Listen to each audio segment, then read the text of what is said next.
Muy buenos días, jóvenes estudiantes.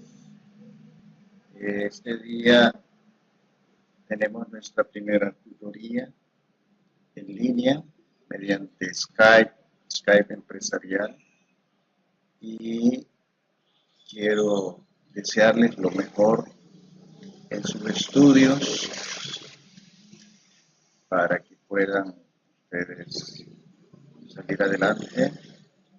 Mi nombre es Celestino Osorio y este día quiero desarrollar con ustedes.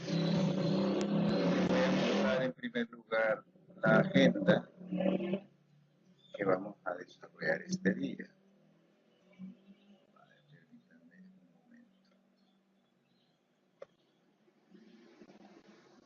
La agenda. Primero tenemos que definir qué días nos vamos a conectar vía Skype para atender algunas consultas, hablar sobre algunas dudas y poder orientarlos en lo que yo pueda. Entonces,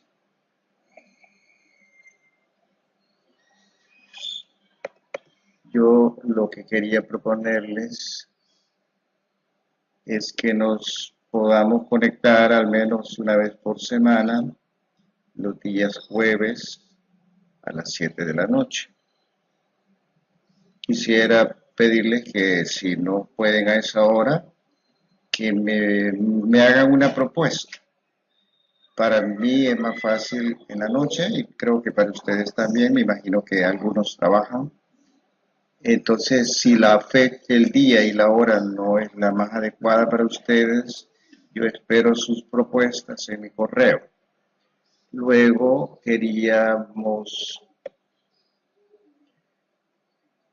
recordarles que todas las tutorías van a ser mediante videoconferencia vía Skype. Todo va a ser mediante videoconferencia vía Skype. Deben tener lista su cuenta, con la cuenta es @cimat.ues.edu.sb. Si ya tenían cuenta ahí, tengo entendido que han formateado todo el sistema de CIMAT y entonces el usuario se mantiene, pero la contraseña me parece que cambia. Sería bueno que verificaran eso. En caso que no tuvieran acceso, tendrán que pedir su nueva contraseña a los encargados. También quiero recordarles que si no puedo estar presente en la videoconferencia, por la razón que sea, puede ver la grabación de la tutoría en la pestaña de las tutorías virtuales en la plataforma. Ahora, quisiera, antes de continuar, ver un poquito lo de la tarea 1.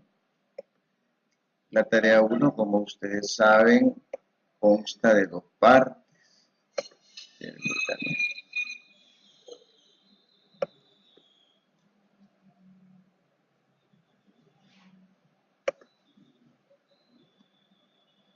La tarea 1 consta de 2 partes y vamos a ver cómo está acá. Permítanme.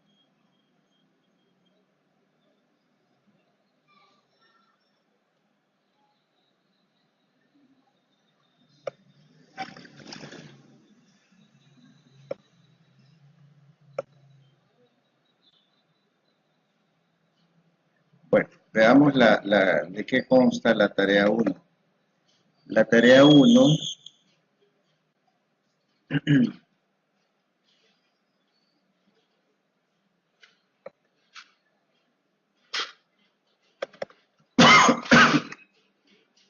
la tarea 1 se trata de un diagnóstico y está dividido en 2 partes. Yo solo menciono algunas cosas.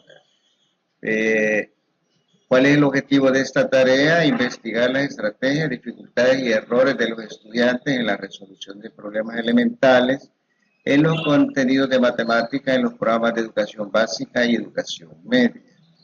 Y consta de 2 periodos. El primer periodo va del 20 de febrero al 6 de marzo, o sea que ya estamos en el primer periodo, y el segundo del 7 al 19 de marzo. En esta primera parte debe tomar, si va a trabajar con bachillerato, se le recomienda revisar los módulos de matemática de primer año de bachillerato o tercer ciclo. Pero aquí se recomiendan de los módulos de programa Edúcame. Si usted no tiene los módulos, puede acercarse a alguna institución donde tienen modalidades flexibles, prestar un módulo o pedir prestárselo a algún estudiante de distancia, porque esos módulos se los dan a ellos para que los tengan y al terminar las clases los devuelven. En caso extremo, habrá que descargarlos de la página del MINED, donde están todos los módulos en digital, y preparar. El segundo periodo abarca hacer un diagnóstico, pero ya relacionado con otro tema, ¿verdad? Entonces, aquí en las orientaciones le dan el modelo, el formato. Tiene que pasar 3 ejercicios a los estudiantes y ver qué dificultades tienen, si lo resolvieron bien, cuánto lo resolvieron bien, lo que lo resolvieron mal, qué dificultades muestran, etcétera, etcétera, porque es una prueba diagnóstica. No le va a poner el montón de ejercicios. Aquí en la guía dice que son pocos. Vale. Y le dan el formato. Esa es la primera parte. Y la segunda parte tiene que redactar pues una prueba. La segunda parte dice redactar, diseñar la prueba a pasar a los estudiantes. Realización del diagnóstico del centro educativo asignado, desde aspectos generales específicos como aplicar la prueba a los estudiantes. Redactar el informe a entregar del diagnóstico. Es decir, va a pasar una prueba de preferencia en media y no solo va a abarcar la situación de los estudiantes, sino ya ahí va a hablar sobre la institución, cómo está organizada la institución, qué tipo de apoyo tiene el maestro de parte de la institución, etcétera, etcétera. Esa sería para la tarea 1. La videoconferencia que vamos a tener los días jueves. Si ustedes tienen alguna dificultad, alguna consulta, pueden hacérmela en esa videoconferencia. Yo les sugeriría que hagan lo posible por conectarse a las videoconferencias de refuerzo, no solo a las tutorías, porque el trabajo se ve fácil, va a ir a una escuela, pero es bien delicado, bien delicado. Si uno se equivoca en el diagnóstico, ya se equivocó en todo. Por eso es que esta primera tarea, que se trata de un diagnóstico, debe ser uno muy cuidadoso, porque basado en el diagnóstico hay que hacer el resto. Y si ese diagnóstico salió mal, se interpretó mal, ya estamos perdidos. Bueno, vale. Vamos ahora con, según la agenda,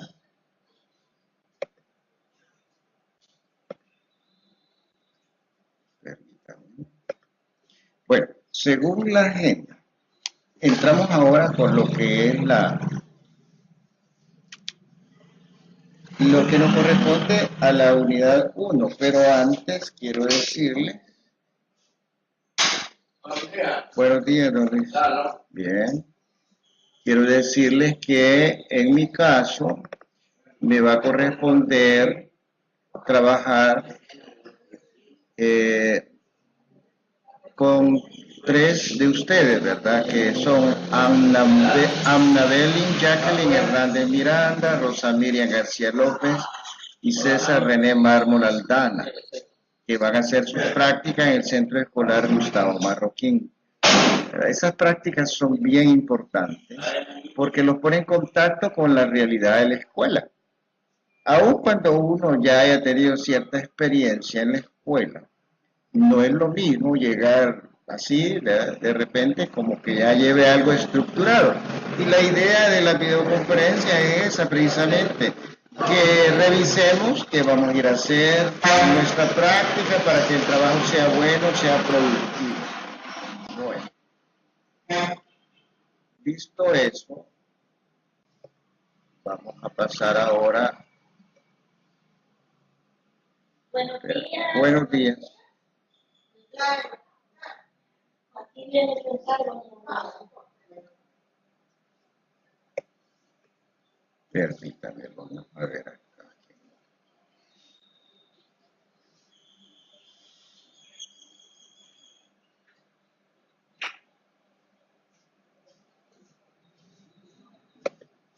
Pero no lleva perrito.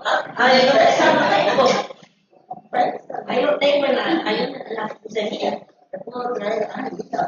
Ahí viene el hígado. Todo lo que viene. A Cuba.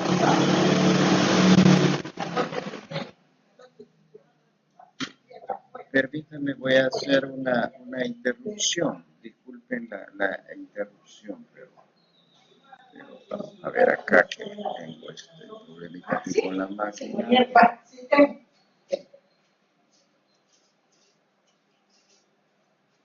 También así.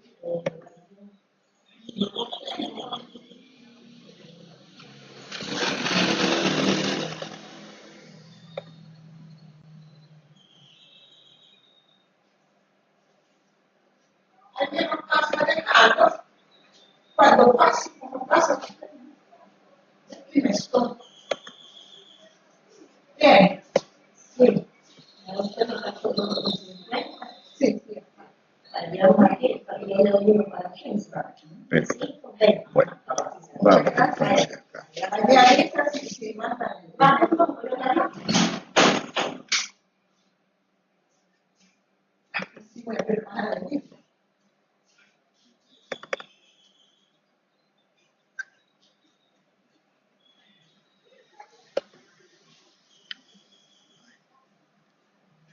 está.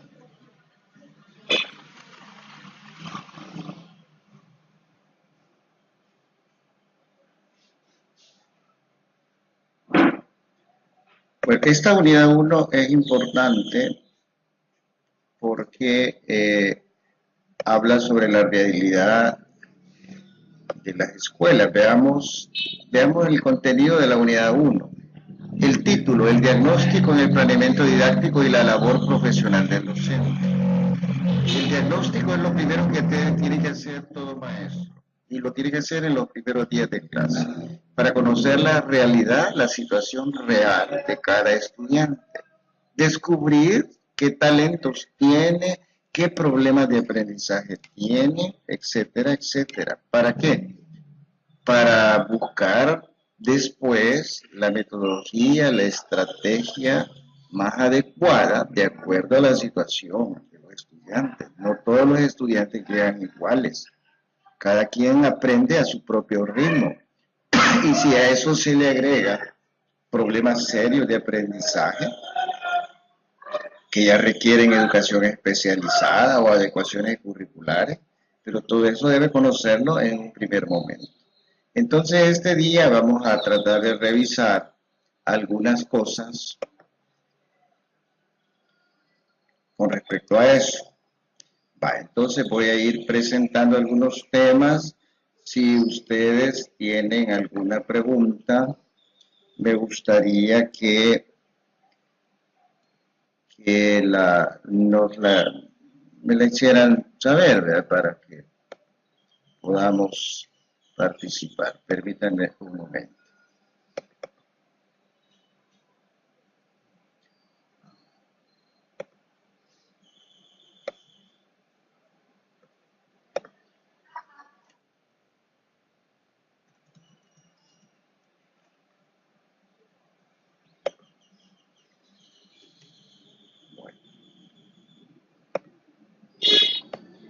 Veamos entonces el desarrollo del tema, ya después de haber hecho esa presentación.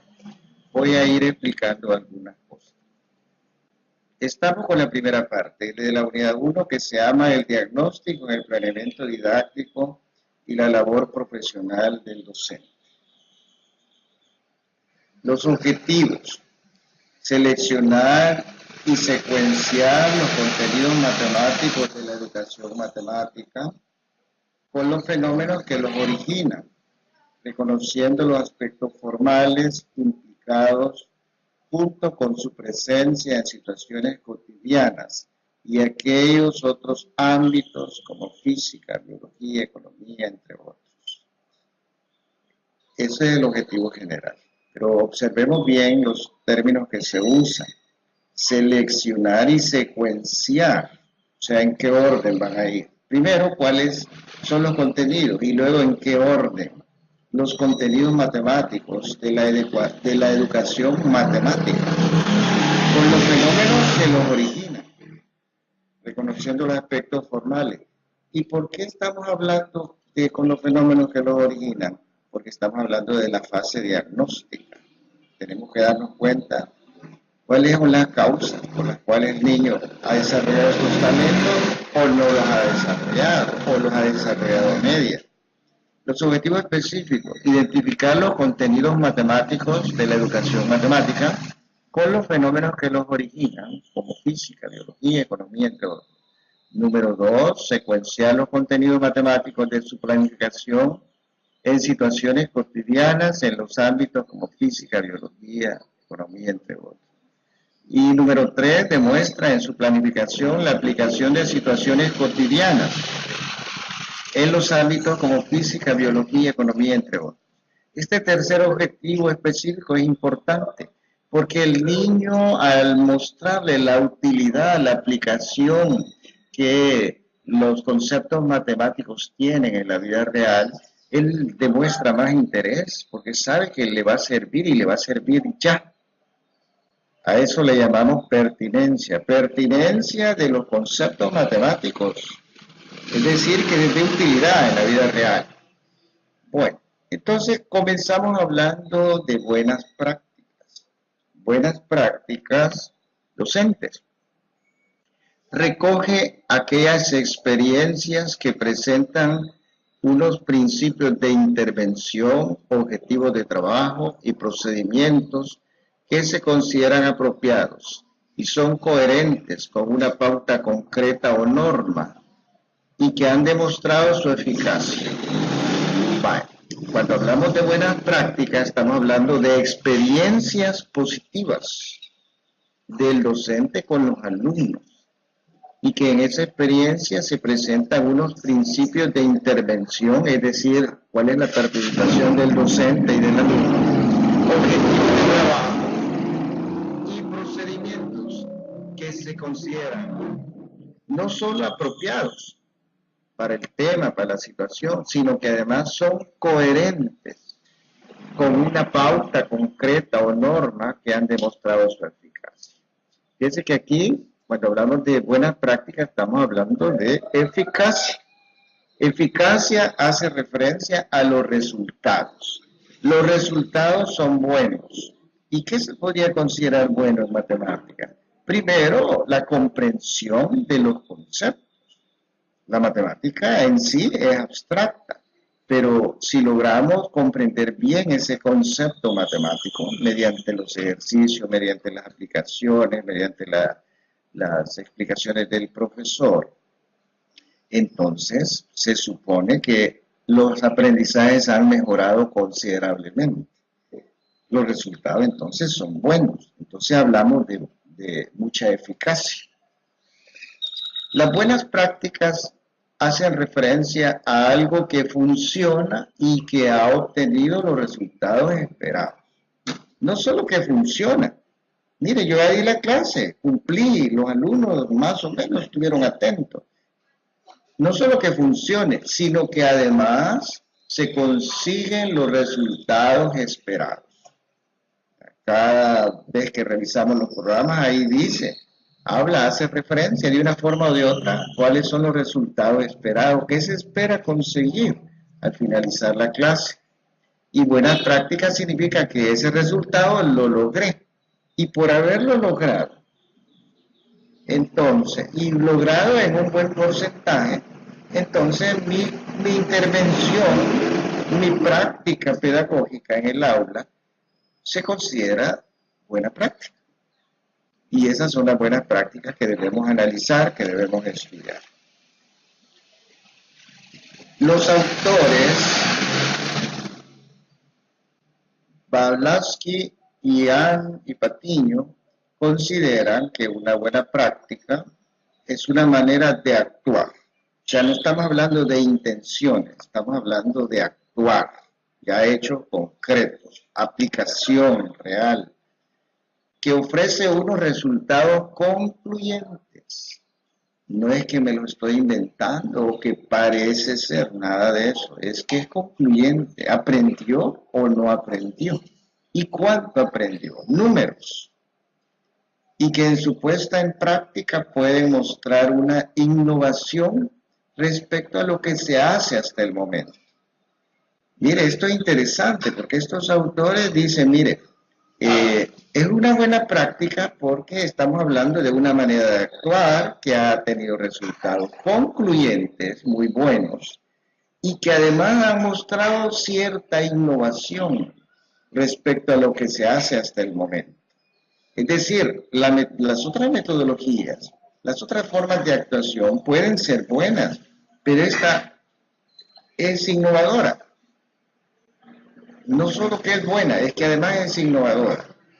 Para otros autores, como Pablo y González, consideran que una buena práctica es la innovación que permite mejorar el presente y, por tanto, es o puede ser un modelo o norma en un determinado sistema. Entonces, dice que permite mejorar el presente, es decir, mejoramos los aprendizajes. El alumno comprendió bien los conceptos matemáticos y además sabe aplicarlos. Eso es excelente. Por eso, precisamente, por haber tenido resultados excelentes, dice que puede ser un modelo o una norma en un determinado sistema. Nosotros le llamamos simplemente buenas prácticas. En ambas definiciones descubrimos la importancia de la innovación y la modernización. Vamos a ver acá. De la innovación y la modernización.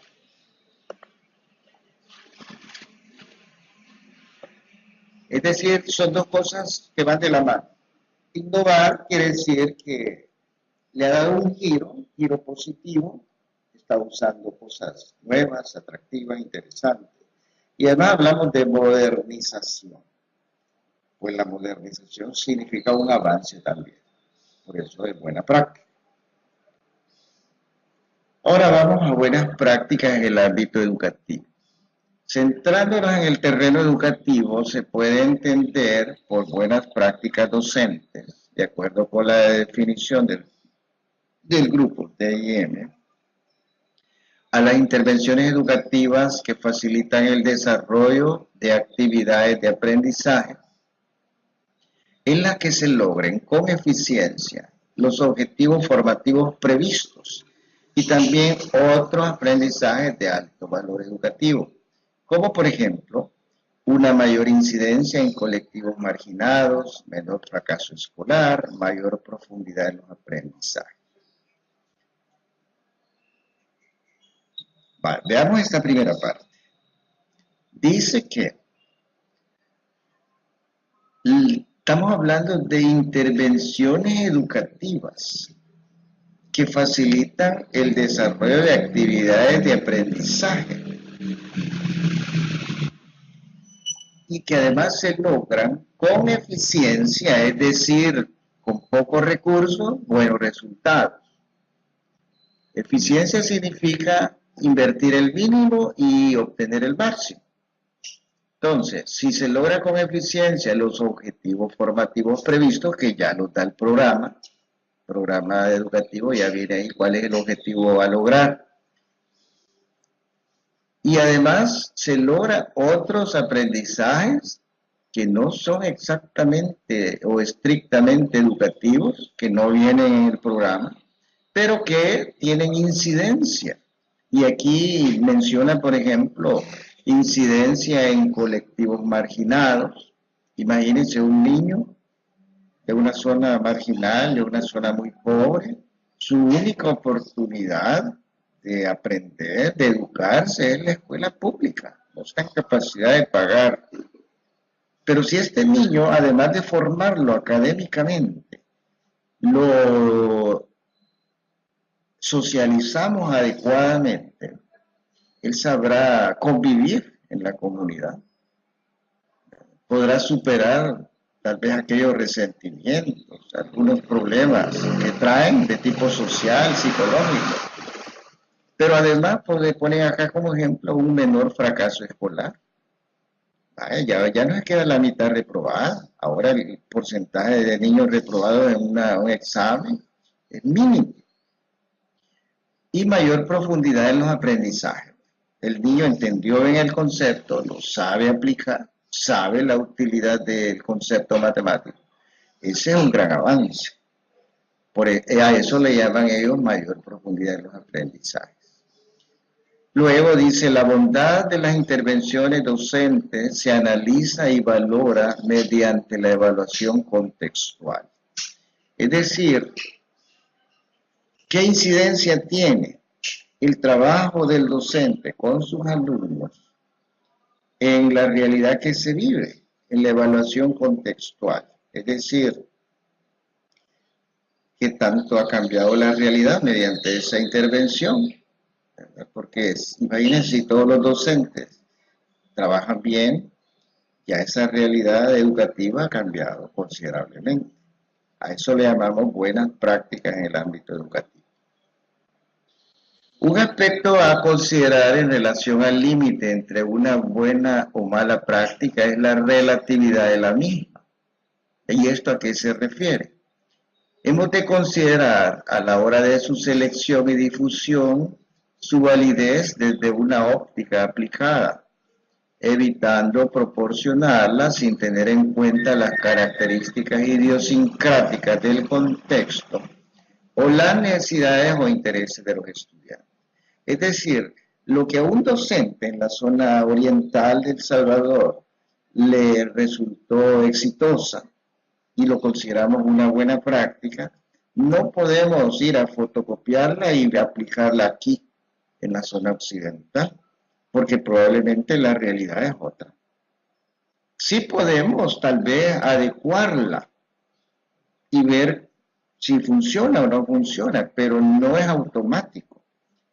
A eso se refiere la relatividad. A mí me funcionó, pero mi realidad con mi estudiante es diferente a la del otro profesor. Aquí está el modelo, estudien. A mí me dio buenos resultados y es considerada buena práctica. Pero si usted la quiere aplicar, no se trata de copiar el modelo y venir a aplicarlo a ciegas. Podría ser que no funcione, porque la realidad es otra. O podría ser que sí. A eso se refiere la relatividad y eso hay que tomarlo en cuenta. Sí es importante conocer la buena práctica porque, y si la realidad de los estudiantes es igual a la de este señor, pues yo también voy a tener éxito. Pero no es automático el asunto. Vale. ¿Cuáles son las características de una buena práctica? Las características de una buena práctica se orientan en dos ámbitos. Primero, en lo que el profesorado debe realizar para que la actividad sea considerada una buena práctica. Y segundo, en los resultados que puede tener en el alumnado. Vaya, mira, si yo digo esta es una buena práctica, es que estoy hablando de dos cosas. Primero, las actividades que el profesor realizó para que eso sea considerada una buena práctica. Y segundo, los resultados. Las dos cosas van de la mano. ¿Por qué las dos cosas van de la mano? Porque si el profesor no organizó bien la clase o no aplicó como tenía que ser la metodología que él pensaba que iba a funcionar, pues a lo mejor los resultados no son buenos. Entonces no es buena práctica, porque las dos cosas son importantes. Pero si el profesor organizó con cuidado, basado en un excelente diagnóstico, las actividades que vas a realizar en la clase y logra involucrar a los estudiantes y logra una buena comprensión de los conceptos matemáticos en el estudiante. Por lo tanto, los resultados se consideran buenos porque los aprendizajes han mejorado. Entonces, son dos características de una buena práctica: las actividades que hace el docente y los resultados. Si las dos cosas son buenas, es una buena práctica y hay que estudiarla, porque todos los días aprendemos. ¿Cuáles son las dimensiones a analizar? Son varias. Primero, estamos hablando de buena práctica. Primera dimensión, el alumnado. ¿Cuáles son sus necesidades, capacidades y conocimientos? Fíjense que son tres cosas, ¿verdad? Las necesidades de los estudiantes. Imagine un estudiante que le ayuda a la mamá a vender en su negocio. Necesita tener habilidad con las operaciones básicas en matemáticas para saber cuánto va a dar devuelto, si le pagan con un billete, etc.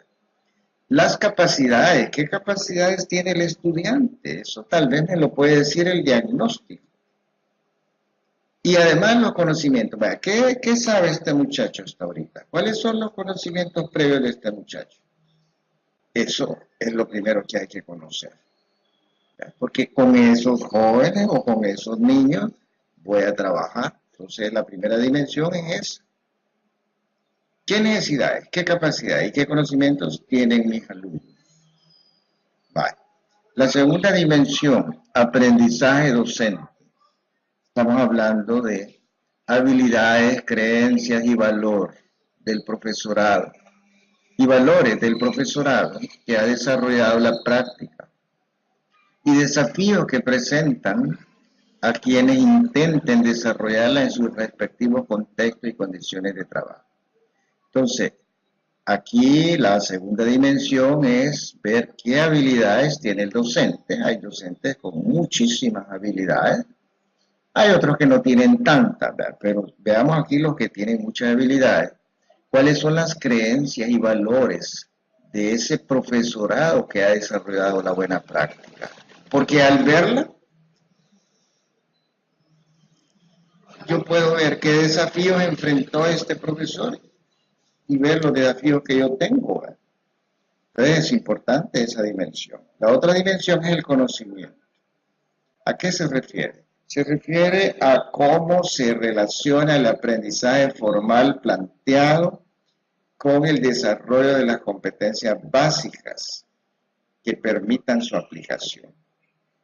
Es decir, hay una relación, ¿verdad? Estos son los conceptos, estos son los procedimientos y estas son las actitudes que presenta el programa. Ese es el aprendizaje formal. Vale. Si yo me encargo con cierta metodología mediante los contenidos a desarrollar, lograr esos tres tipos de aprendizaje, conceptual, procedimental, actitudinal, lo que sigue después es ver, bueno, y esos contenidos que ya desarrollé, ¿qué tanto han contribuido para desarrollar las competencias básicas? Entonces eso hay que verlo también. Ahí estamos hablando ya de los conocimientos. Acuérdense que el programa educativo le presenta contenidos y hasta se los divide en los tres tipos de contenidos. Le presenta le sugiere metodologías, pero al final le dice, mire, es que las competencias que vamos a lograr son estas. Probablemente no se logre un 100%, pero sí mejoran. Digamos, no se logró el 100%, pero por lo menos se llegó a la mitad, 50%. Es bastante. Para nada hay una gran diferencia. La otra dimensión que hay que revisar es el contexto. La comunidad de origen del conjunto de individuos que interactúan en el sistema educativo. El contexto es importante. Importante. ¿Qué tal si yo tengo alumnos, de aquellos alumnos que dicen el único momento tranquilo que yo tengo en el día es cuando estoy en la escuela? ¿Qué significa eso? Que su casa es un desastre. O a lo mejor mi familia tiene. Entonces, Si a pesar del contexto yo logré obtener resultados buenos, quiere decir que es un excelente profesor. Pero ese contexto no se puede ignorar. Es que no es lo mismo estar en una realidad buena que estar en una realidad mala. Otras dimensiones. El currículum. ¿Qué selección de contenidos y aprendizaje, conocimientos, capacidades, valores definen la buena práctica y para qué estudiantes podría ser adecuada? Es decir, bueno, si los resultados son buenos, habrá que ver qué contenido desarrolló, qué aprendizaje desarrolló y conociendo eso, yo puedo ver para qué tipo de estudiante más o menos pudiera ser adecuada esa metodología, esa forma de trabajar, ese tipo de actividades, porque no todos los estudiantes son iguales, pero yo conociéndola puedo considerar eso. Entonces, aquí va la otra dimensión que es el currículum. Luego vamos con la evaluación. Efectos de la práctica relativos a aprendizajes del alumno. ¿Cómo evaluar a este estudiante? Porque la forma de evaluar tiene que ser coherente no solo con el contenido que he desarrollado, sino con la forma como lo hemos desarrollado. O sea, coherencia en todo. El problema de la evaluación es que a veces no somos coherentes. Estamos enseñando procedimientos y terminamos evaluando conceptos, memoria. Es que no es así la cosa. Yo enseñé procedimientos, voy a evaluar procedimientos. Yo enseñé puro concepto, entonces voy a evaluar conceptos. Entonces, pero si la evaluación es buena, esa es la otra dimensión que hay que considerar. Bueno, ya hicieron tantas cosas y los aprendizajes mejoraron, pero veamos cómo evalúo. La forma de evaluar es importante. La siguiente dimensión es la gestión. ¿Cómo se ha planificado, implementado, secuenciado y evaluado la práctica dentro de los márgenes y requerimientos establecidos por las políticas de administración? Aquí entramos ya con la gestión, ¿verdad? Dice que cómo se ha planificado, implementado, secuenciado y evaluado la práctica dentro de los márgenes y requerimientos establecidos por la política de administración. Es decir, todo el proceso. Acuérdense que todas las actividades escolares llevan un proceso. El profesor hace un diagnóstico, basado en ese diagnóstico hace una planificación, luego es el desarrollo de la clase, y todo dentro de un marco legal, atendiendo las normativas del Ministerio de Educación, etcétera, etcétera. Entonces, a todo ese paquete es lo que ellos le llaman gestión. Habrá que ver, ¿verdad? Porque se han dado casos de que dice el profesor, yo quisiera hacer este tipo de actividades, pero no tengo apoyo de la dirección.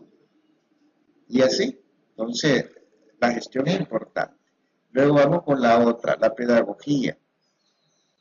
Metodologías, modos de hacer propuestas y validados en relación con lo existente en centros o aulas. Entonces, toda la parte pedagógica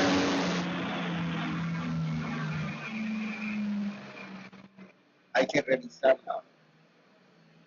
¿Qué es lo que le funcionó? ¿Qué es lo que no le funcionó a este profesor? La otra es la sociedad. Influencia, relaciones y adecuación de una buena práctica con el mercado laboral y la formación de la ciudadanía. Su foco específico es la formación profesional. Habrá que ver, ¿verdad? Cuando hablamos de sociedad se refiere a que la sociedad tiene ciertas expectativas. La sociedad, más o menos de forma implícita o explícita, sugiere un perfil del egresado. Egresado de tercer grado, egresado de cuarto grado, no pensemos tanto en universidad. Y habrá que ver, ¿verdad? Si la experiencia exitosa, ¿qué tanto responde a esas expectativas, a esos perfiles que la sociedad presenta. Pasamos al siguiente punto, pero quisiera saber si, déjeme ver. Bueno, pasamos al siguiente punto. Se llama la profesión docente en el nuevo contexto educativo de la educación matemática. Fíjense bien, como el título de este capítulo es interesante, ¿verdad? La expresión docente en el nuevo contexto educativo de la educación matemática. Bueno, veamos.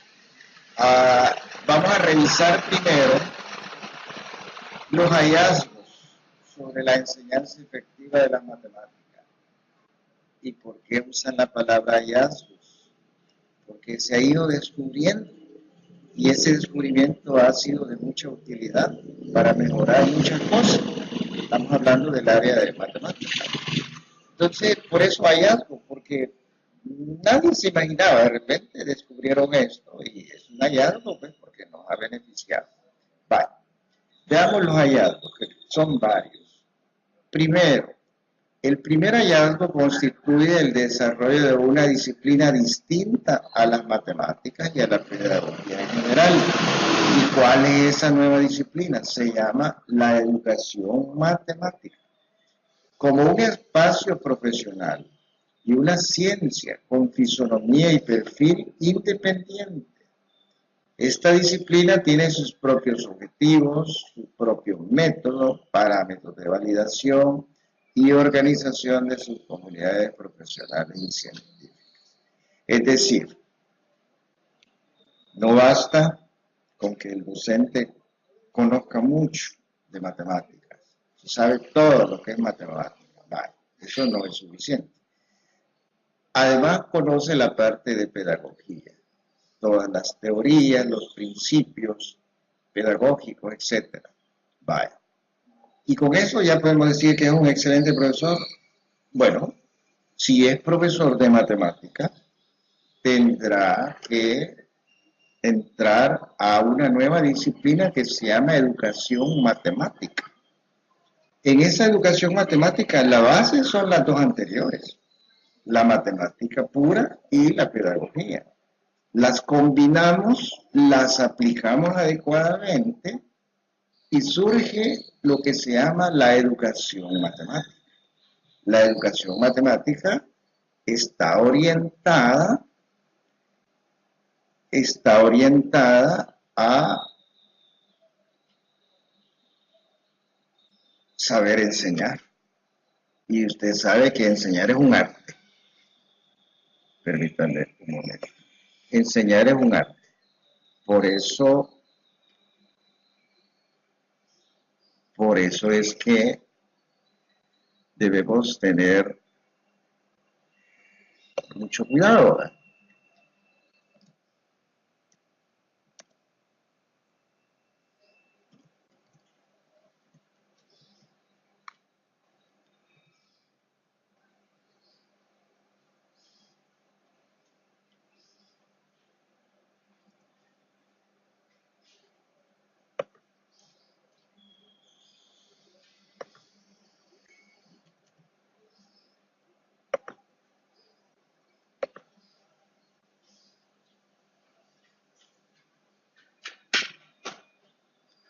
Bueno, continuamos entonces. Bienvenida, señorita. Entonces estábamos con que no es suficiente conocer bien la matemática, todos los teoremas y los procedimientos, etcétera, etcétera. Pues la matemática pura. Tampoco es suficiente conocer todos los principios, las leyes y las teorías pedagógicas más recientes. Yo tengo que combinar esas dos para formarme, entrar en una nueva disciplina que se llama educación matemática. Y educación matemática es un espacio profesional y una ciencia con fisonomía y perfil independiente, que además tiene sus propios objetivos, métodos, parámetros de validación, etc. Significa que la educación matemática ya es cómo voy a ir a enseñar matemática. Y decía que enseñar es un arte. Yo tengo ya la formación matemática, tengo la formación pedagógica. Ahora tengo que orientarme dentro de lo que es la disciplina de educación matemática para saber enseñar y que la materia se vuelva atractiva, interesante, útil para el estudiante. Que en lugar de estar ahí renegando en la clase se sienta él feliz de estar aprendiendo cosas prácticas, que no lo vea como un problema, sino que lo vea, mire, es una oportunidad donde yo estoy mejorando mis aprendizajes. Por lo tanto, para enseñar matemáticas de manera efectiva, aunque necesario, no es suficiente dominar los contenidos o poseer conocimientos pedagógicos básicos. Se requiere conocer específicamente cómo enseñar las matemáticas. A esto se le llama conocimiento pedagógico del contenido. Es decir, si usted va a enseñar matemáticas, va a utilizar la matemática y la pedagogía como herramienta, digamos, como fundamentos, pero usted va a entrar en lo que se llama educación matemática, que es cómo enseñar matemáticas. Y eso es algo diferente. Yo puedo ser buen matemático, me dan un problema matemático y lo resuelvo y excelente, ya lo hice y lo hice bien y en corto tiempo. Pero si me dice, vaya, ahora usted va a ir a enseñar matemáticas, yo tengo que prepararme en el área que se llama educación matemática. ¿Cómo enseñar? ¿Y por qué es importante? Es que si no me preparo sobre cómo enseñar, el alumno va a ver rara la clase, el alumno no va a tener el más mínimo interés en aprender matemáticas. Y yo como docente tengo que demostrarle que la clase es de utilidad, que la clase es atractiva, que la clase es divertida, que la clase es interesante. Pero eso es ya un arte. Y eso entramos en lo que es educación matemática. O sea, es delicado, hay que tener claro eso. ¿Ya? Porque algún profesor de los antiguos, por ejemplo, dice, bueno, yo soy buen matemático, por lo tanto, soy buen profesor. No necesariamente. Sí le aceptamos que es un excelente matemático. Le doy un problema, me lo resuelve, pero enseñar y enseñar matemáticas ya es complicado. Si todas las asignaturas tienen sus problemitas. O sea, yo puedo hablar inglés muy bien, pero enseñar inglés es otra cosa. ¿Cuál es la metodología que voy a aplicar para hablar inglés? ¿Qué es lo que quiero que aprendan hoy por hoy en inglés? Escritura, pronunciación, gramática, ¿qué? Y matemática, pues por supuesto, tenemos que ver cómo enseñar. Ahí está la clave. Y mientras más conozca usted sobre cómo enseñar, más está profundizando en lo que se llama educación matemática. Al final dice acá, de una enseñanza sobre o para la resolución de problemas a una enseñanza a través de la resolución de problemas. Es decir, el método sugerido, el método ideal, al menos el paradigma por ahora es el método de resolución de problemas. Ese método antes era, vamos a enseñar sobre el método, sobre la resolución de problemas. O vamos a enseñar para la resolución de problemas. Cambiamos eso, el sobre o el para, y ahora tomamos a través de la resolución de problemas. Es decir, aquí va, aunque las TIC viene más adelante, pero me adelanto un poquito, eso es como las computadoras y el software, ¿verdad? ¿El objetivo es que aprenda a usar eso el joven? No exactamente. ¿Y entonces cuál es el objetivo? El objetivo es que mediante esa computadora, mediante ese software, el estudiante aprenda lo que quiero que aprenda. Ese es el uso correcto, racional de las TIC, de las computadoras, del software. Aquí igual está el método de resolución de problemas. Y yo como profesor de matemáticas, ¿qué voy a hacer con ese método? Bueno, a través de ese método voy a mejorar los aprendizajes en matemáticas de mis alumnos. Eso cambia un poco las cosas. Vale, hablemos ahora del segundo hallazgo, que ya vimos que el primero pues nos ubica de un solo. Vamos al segundo hallazgo. Es la importancia de la resolución de problemas en la enseñanza de las matemáticas. Mire, este es el segundo hallazgo, que no hay que hacer de menos ese método, la resolución de problemas. Ya vimos que es a través de la resolución de problemas como vamos a trabajar. Pero el segundo hallazgo es que dice que es importantísimo el método. Con base en el enfoque desarrollado por el matemático húngaro Polya, en la década de los 80 se rescataron y emplearon diversos trabajos que asumieron la resolución de los problemas como eje de los procesos de enseñanza-aprendizaje de las matemáticas. De particular relevancia fueron los estudios de Schoenfeld.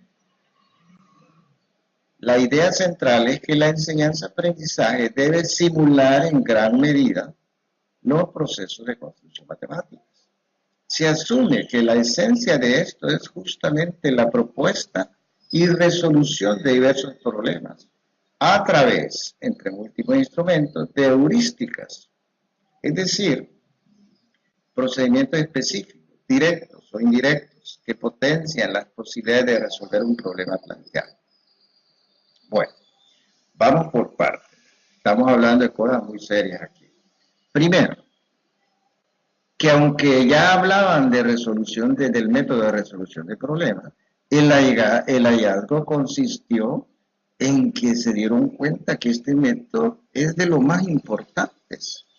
No es un método que hay, si quiero lo aplico y si no.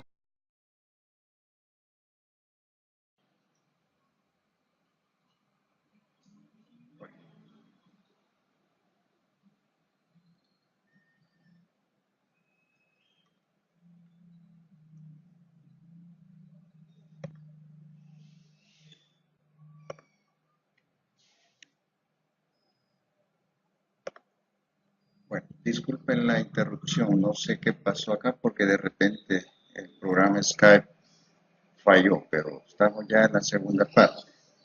Estábamos con la presentación sobre los otros hallazgos.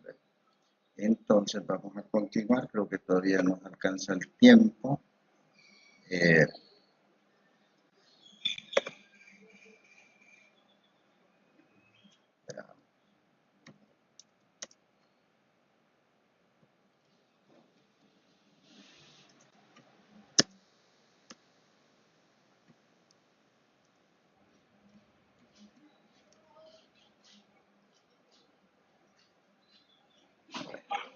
Sigamos entonces.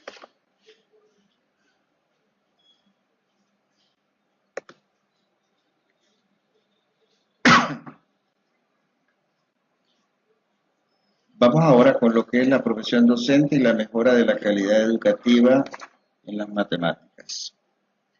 Después retomamos un poquito lo de las TIC. En su descripción de las matemáticas tradicionales, Gregg señala 6 elementos que definen dicha tradición. Estamos hablando de las matemáticas tradicionales.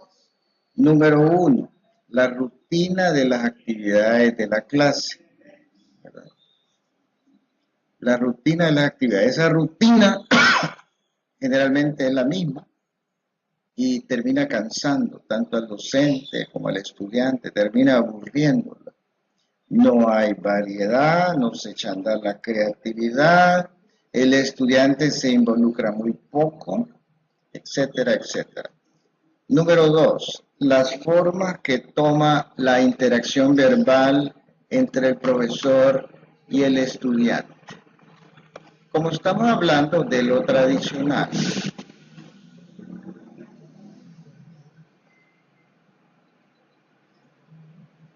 entonces el profesor es el que enseña y el alumno aprende y solamente limita a escuchar y una que otra pregunta de vez en cuando. Número 3, el énfasis en los aspectos procedimentales de las matemáticas.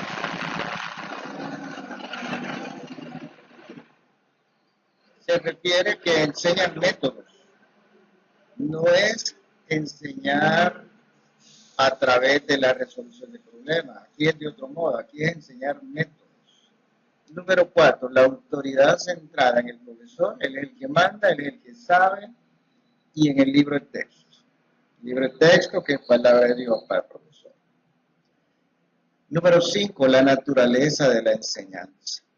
No es una enseñanza así como muy activa, muy atractiva. La naturaleza del aprendizaje también. En esta visión se considera que las matemáticas son un conjunto de verdades y reglas que dependen de la imposición de una autoridad paternalista. Es una posición, una forma de ver la matemática y de trabajar la matemática ya desfasada, no está actualizada. La mejora en la educación matemática exige cambio, no solo en los profesores, sino también en la institución escolar, como un todo donde interactúan directivos, profesores y estudiantes. Fíjense que es importante que no, dice que para mejorar la educación matemática, y estamos hablando de educación matemática, recuerden que al principio dijimos que una cosa es matemática, otra cosa es pedagogía y algo nuevo donde debemos estar todos que se llama educación matemática, es decir, saber enseñar matemáticas, que es algo nuevo, una disciplina diferente. Entonces, para mejorar esa educación matemática, el profesor, no solo el profesor debe cambiar, sino también la institución, hacer los ajustes que sean necesarios. ¿Y por qué? Bueno, porque ahí nos movemos, ahí trabajamos, ahí interactuamos. Y por supuesto eso influye, porque siempre hay una relación dialéctica, yo y el medio y yo. No somos robots. Toda cosa influye en nosotros y nosotros influimos en los demás. Bueno.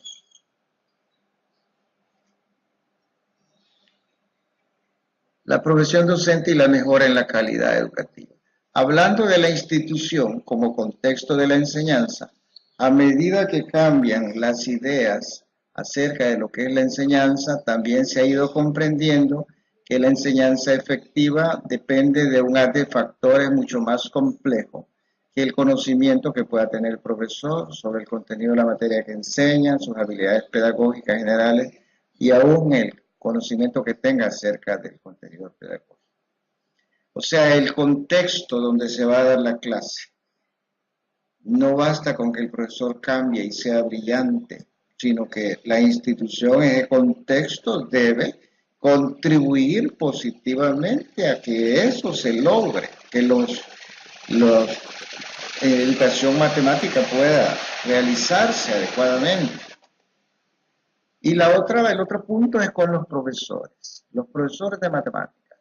Como se había mencionado, una reconceptualización del profesor de matemática es necesaria. Fíjense bien, estamos hablando de reconceptualización.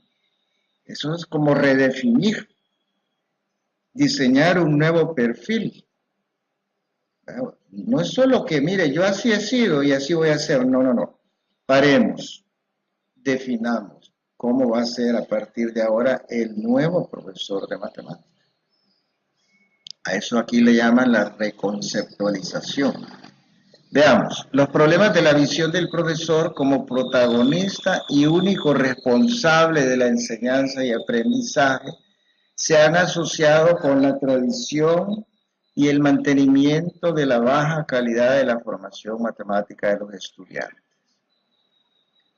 Para encontrar alternativas en la conceptualización del profesor, exploraremos aspectos relevantes del profesor como persona que ejerce una práctica profesional y del profesor como miembro de un grupo de profesionales en el área matemática. Entonces tocaremos temas como el papel del profesor, el profesor como un profesional, la dimensión colectiva de la profesionalización y el desarrollo profesional como manera de promover el cambio. Vale, el papel del profesor reconceptualizado. Incluye proceso de clase, comportamiento del profesor, de los alumnos y la interacción de tales comportamientos, características del profesor y resultados de los estudiantes. Habrá que revisar todo eso, porque todo influye. No solo el proceso de la clase, sino también el comportamiento del profesor, la interacción que se da ahí en el aula, las características del profesor y por supuesto los resultados de los estudiantes. Ver la enseñanza como algo muy complejo cuya investigación debe ir pareada con la investigación sobre el aprendizaje. Es decir, ir a la par, ir comparando. Los resultados de aprendizaje se basan en las propias acciones y comportamientos de los estudiantes y que dicho comportamiento está influido por sus actitudes, tanto hacia la matemática como hacia sí mismo como aprendiz. Mire, esto es importante señalarlo. Los comportamientos de los estudiantes están influidos por las actitudes, y estamos hablando de actitudes. Acuérdense que una actitud predispone a la acción. No es una intención simplemente, es que lo está predisponiendo para actuar y ojalá que actúe positivamente. Entonces, esa actitud hacia la matemática como hacia sí mismo, eso es lo que influye. El profesor es mucho más que un individuo que posee un conocimiento matemático muy bien estructurado y una serie de técnicas efectivas. La concepción del profesor acerca de la naturaleza de las matemáticas proporciona la base de sus modelos mentales en cuanto a la enseñanza y aprendizaje de la matemática. Imagínense, la concepción del profesor acerca de la naturaleza de las matemáticas es la base de sus modelos mentales que van a influir en cuanto a la enseñanza y aprendizaje de la matemática.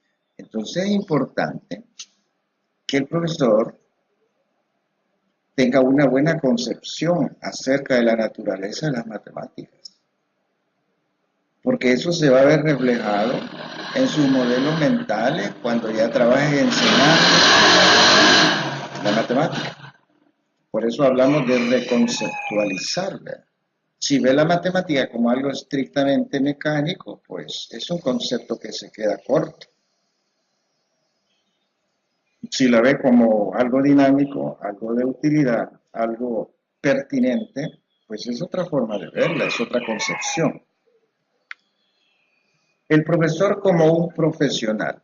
La formación para la profesión docente en la educación matemática. Una visión de la experiencia cubana versus la salvadoreña. Bueno, primero, algunos conceptos así, breves. El término autorregulación se refiere a que deben ser los mismos profesores que se encarguen de controlar y juzgar el trabajo de los profesores. Es bien incómodo que alguien que no conoce la escuela, que no conoce la realidad de las aulas, y más peor si no sabe nada de matemáticas, llegue a evaluar o juzgar el trabajo del docente. A un docente tiene que evaluarlo un docente. Y si es de matemática, tiene que evaluarlo uno de matemática. Eso es lo ideal. Considerar, bueno, aquí los profesores como miembros de un colectivo. Considerar la influencia de la pertenencia del profesor de matemática a un grupo de colegas que ejercen la misma profesión, tanto en los agentes principales del fenómeno educativo como en la cultura del grupo al que ellos pertenecen. Entonces, porque si están asociados a determinado grupo, al final se genera una cultura. Y esa cultura influye, no solo en un profesor, en todos. El desarrollo profesional como desarrollo de cambio. El concepto de desarrollo tiene una connotación de evolución y continuidad que supera la tradicional yuxtaposición entre la formación inicial y el perfeccionamiento de los profesores. Cuando hablamos de desarrollo de cambio, hablamos de evolución y continuidad. Es decir, mantenerse actualizado, porque el profesional y el trabajo del docente incide en la sociedad. Hay un autor brasileño que decía, el profesor no va a cambiar la sociedad, el profesor va a cambiar a las personas que van a cambiar la sociedad, es decir, a sus estudiantes. El profesor al final de cuentas hace el cambio, marca el cambio. ¿Por qué? Porque está formando gente que después va a incidir con lo que hagan en la sociedad. En ese sentido es como un agente de cambio, pero para ello el docente tiene que evolucionar y estarse continuamente formando para mantenerse actualizado. Y quizá para terminar, porque ya casi se nos termina el tiempo, solo mencionamos brevemente la experiencia cubana, que la vamos a retomar probablemente en la otra videoconferencia, porque es una experiencia que tiene cosas interesantes. En el caso de la experiencia cubana, la formación inicial de los docentes tiene dos características: la centralización docente administrativa por el Estado, y segundo, la actual flexibilización del currículo para dar mayor tiempo a las actividades optativas y de preparación para concursos y olimpiadas del saber. Entonces vamos a dejar por el momento hasta acá, retomamos después lo de la experiencia cubana, retomamos después lo de las TIC, porque ahora quisiera presentarle en pantalla las preguntas de tutoría. Si se las voy a presentar, le voy a dar unos minutillos, puede hacer la captura de pantalla si quiere, o escribirla en un papel. Aquí abajo les voy a poner mi nombre, mi teléfono, por si quieren llamarme. Permítanme. Por cualquier consulta. Mi teléfono es... Va. Veamos estas preguntas, que sería bueno que ustedes las copiaran, o si no quieren copiar, pueden captura de pantalla, ya sabe usted cómo hacerlo. Veamos las preguntas, porque número 1, ¿qué concepciones tienen los docentes con respecto a la enseñanza y el aprendizaje del área de matemática en la actualidad? Es decir, ¿qué ideas tienen ellos?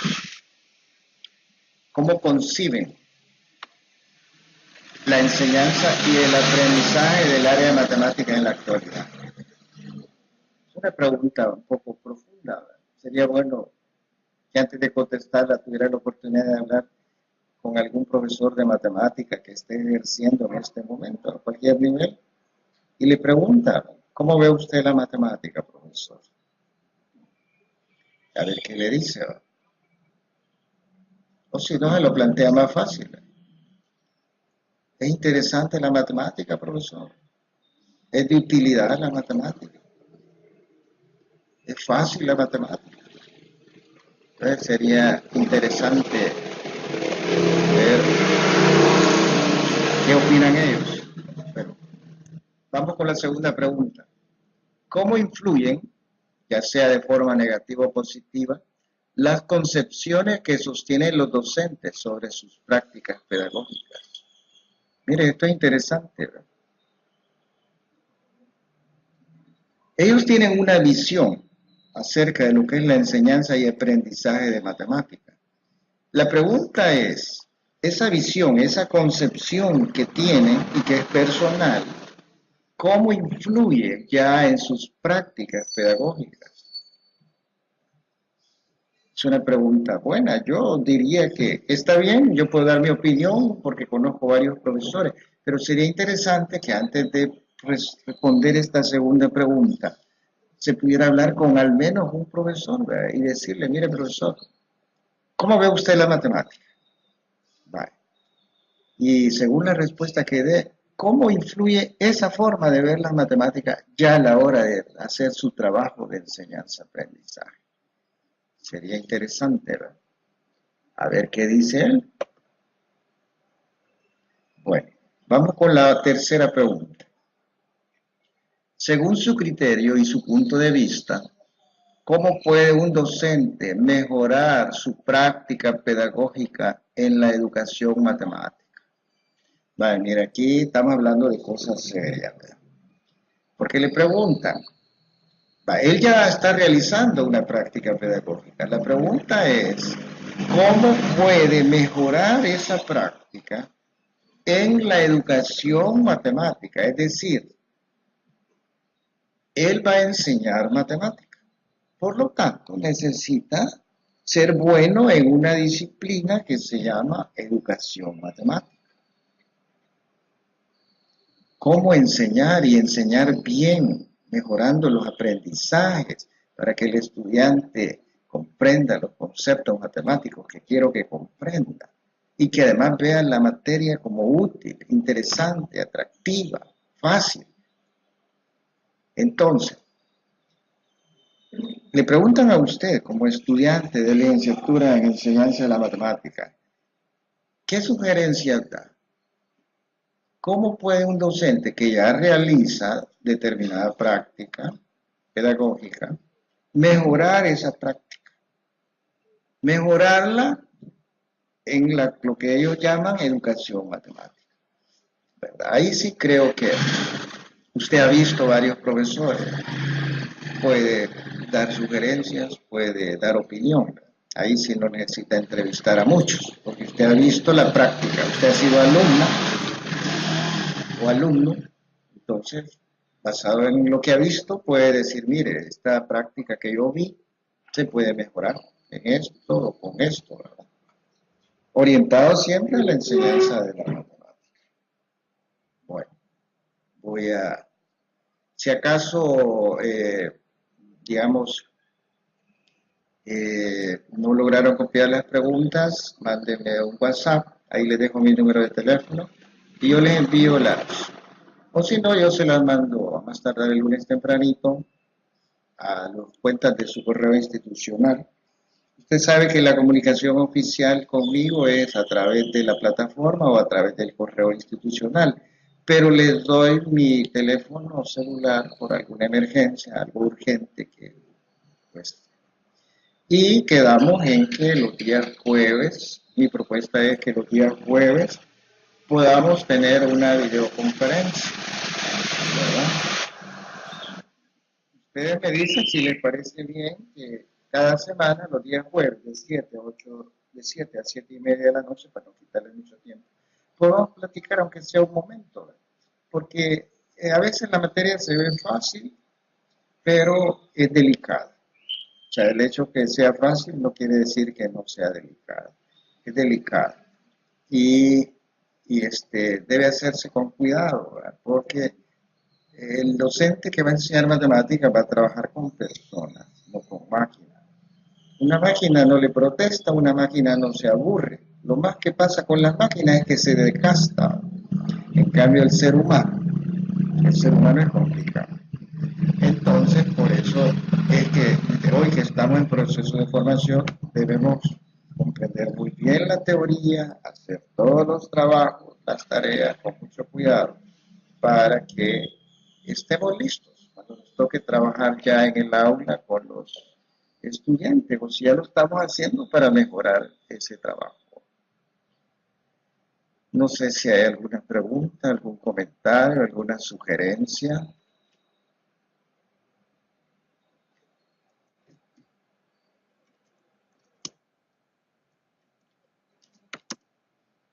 Si no tiene micrófono, puede usar el chat también.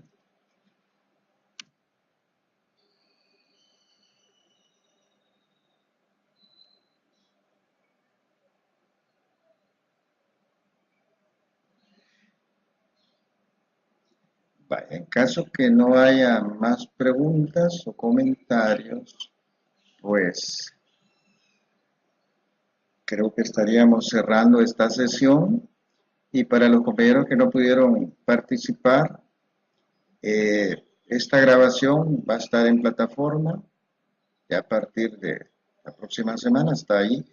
Y por favor, traten de responder las preguntas, lean el material de la unidad 1, que está muy interesante, y cualquier cosa, pues el jueves podemos tener la videoconferencia. El link ya está disponible para